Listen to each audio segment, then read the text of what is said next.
आज हम पढ़ेंगे कीमोऑस्मोसिस। बिकॉज कीमोऑस्मोसिस वर्ड देखो, कीमोऑस्मोसिस केमिकल का ऑस्मोसिस मतलब क्या था? Higher concentration to lower concentration. यहाँ जो H+ है वही का हो रहा है, हायर कॉन्सेंट्रेशन से लोअर कॉन्सेंट्रेशन जा रहा है। ठीक है, तो फर्स्ट ऑफ ऑल क्या होता है कि इनसाइड द ल्यूमन, ये ल्यूमन है, यहाँ हाई pH है। कैसे हो रहा है? यहाँ स्ट्रोमा है, ये यहाँ लो H+ है। सबसे पहले ऑक्सीडेशन ऑफ वाटर जो हो रहा है, मतलब splitting of water, splitting of water lumen के अंदर हो गया। H2O टूटा O2+ H+ में, इसके वजह से ल्यूमन में कॉन्सेंट्रेशन हाई हुआ। उसके बाद क्या हुआ कि primary acceptor of electron which is located towards the outer side of the membrane. तो ये थाइलाकॉइड मेम्ब्रेन है, ये स्ट्रोमा है, ये ल्यूमन है। यहाँ पर फियोफाइटिन जो है PS2 के अंदर, ये इलेक्ट्रॉन एक्सेप्टर है, ये इलेक्ट्रॉन एक्सेप्ट किया। फिर जो प्लास्टोक्विनॉन है यहाँ पर, ये बोथ इलेक्ट्रॉन एक्सेप्टर है और H+ एक्सेप्टर है, दोनों है।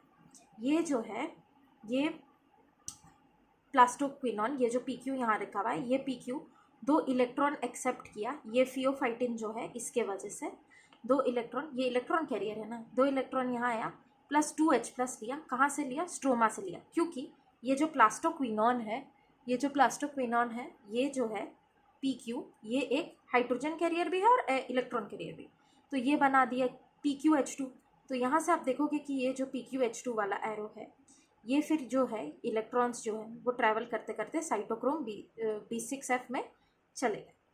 ठीक है, और यहाँ से जो देख रहे हो आप, तो यहाँ से इलेक्ट्रॉन्स जो है वो ट्रांसफ़र, यहाँ से इलेक्ट्रॉन्स चला साइटोक्रोम B6F में, उसके बाद प्लास्टोसाइनिन में गया। बाकी जो ये PQH2 है, ये हाइड्रोजन जो PQ बन के PQH2 हो गया, ये H2 जो है H+ के फॉर्म में ल्यूमन के अंदर निकल गया, तो और कॉन्सेंट्रेशन हाई हो गया ल्यूमन के अंदर। और उसके बाद यही वाला साइकिल PQH2 ऐसे ये गोल सा कंटिन्यू होते रहता है। अब ये इलेक्ट्रॉन चला गया प्लास्टोसाइनिन में। प्लास्टोसाइनिन के बाद ये कहाँ गया? ये गया PS1 में। PS1 में जो एक्सेप्टर ऑफ इलेक्ट्रॉन होता है वो क्या होता है? वो एक क्लोरोफिल A ही बस होता है जो PS1 में। PS1 के एक्सेप्टर से इलेक्ट्रॉन जो है वो गया FD is nothing but ferredoxin which is a small iron sulphur protein. Ferredoxin में गया, उसके बाद FNR में गया। फेरोडॉक्सिन NADP+ रिडक्टेज इसका फुल फॉर्म है। FNR क्या है? NADPS reductase enzyme which is located outside the stoma. देखो आउटसाइड द स्टोमा लोकेटेड है ना ये चीज़, तो यहाँ चला गया ये इलेक्ट्रॉन। अब ये इलेक्ट्रॉन जो है इसका क्या यूज़ हो रहा है? तो ये NADP+ H+, तो ये बना देता है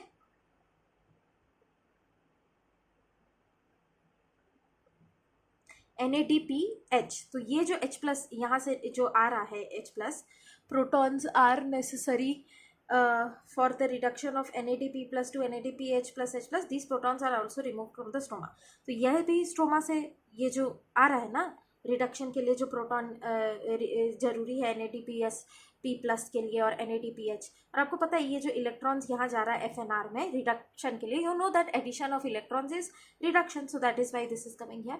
तो ये भी जो इलेक्ट्रॉन है ये भी स्ट्रोमा से यूज हो रहा है। तो कितना लो हो गया स्ट्रोमा में कॉन्सेंट्रेशन, और इसके वजह से यहाँ देखो हाई इलेक्ट्रोकेमिकल पोटेंशियल ग्रेडियंट, यहाँ हाई है और यहाँ पर लो हो गया स्ट्रोमा में, और ल्यूमन में हाई हो गया। तो इसके वजह से एक पोटेंशियल ग्रेडियंट बन गया। तो इसके वजह से क्या होता है कि अब हमारा ATP सिंथेस का 2 पार्ट होता है, CF0 पार्ट होता है और CF1 पार्ट होता है। ये जो C है ये F0 और F1, तो हमारा F0 या F1 हमारा माइटोकॉन्ड्रिया में भी होता है, प्लस क्योंकि ये क्लोरोप्लास्ट है इसीलिए C ऐड हो गया। तो ये जो होता है ये अंदर थोड़ा प्रोट्रूड करता है, और ये जो CF1 है ये बाहर थोड़ा प्रोट्रूड करता है। अब क्या हो जाता है कि ये अंदर जो पोटेंशियल ग्रेडियंट हो गया ना, इसके वजह से ना एक फैसिलिटेटेड डिफ्यूजन होता है। फैसिलिटेटेड डिफ्यूजन मतलब it is a passive process, कि जो है ये आयंस विदाउट एनर्जी के पोटेंशियल ग्रेडियंट जो बन गया है, इसके वजह से ये अपने आप निकल जाए। तो इसके वजह से ये जो CF0 में जो आ रहा है, तो इसके वजह से जो एनर्जी यहाँ जनरेट, मतलब एनर्जी अभी तक तो जनरेट नहीं हुआ है, इसके वजह से यहाँ जो ये एक्यूमुलेशन जो भी हो रहा है, इसके वजह से एक CF1 का कन्फर्मेशनल चेंज होता है, जिसके वजह से जो हमारा ATP सिंथेज है वो एक्टिवेट हो जाता है। और जो ATP सिंथेज अब एक्टिवेट हो गया तो उसी के वजह से ADP प्लस इनऑर्गेनिक फॉस्फेट जो है हमारा ATP बना रहा है। तो इस वजह से ये H+ ऐसे हो रहा है, और ये जो साइकिल है वो यही साइकिल है।